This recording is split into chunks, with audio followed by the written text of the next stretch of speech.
امام بخاری رحمۃ اللہ لکھتے ہیں وقال مجاہد، اور مجاہد رحمۃ اللہ نے فرمایا القسطاس العدل بالرومیہ، کہ قسطاس جو ہے یہ رومی زبان کا لفظ ہے۔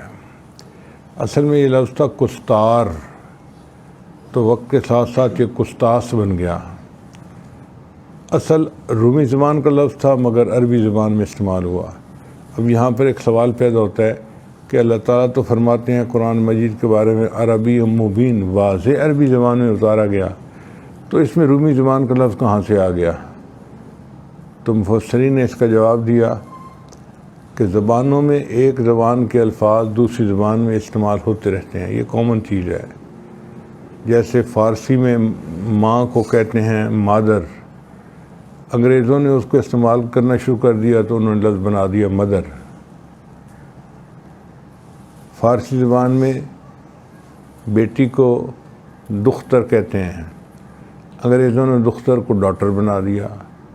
تو ڈاٹر اور مدر فارسی زبان کے الفاظ ہیں جو انگریزی میں استعمال ہو رہے ہیں۔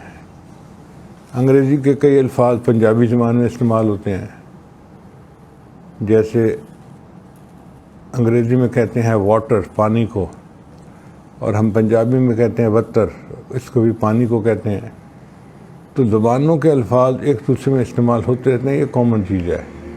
اردو زبان کو اگر دیکھیں تو اس کے آدھے الفاظ فارسی کے ہیں اور آدھے الفاظ عربی ہیں، اور یوں ایک نئی زبان بن گئی جس کا نام اردو رکھ دیا گیا۔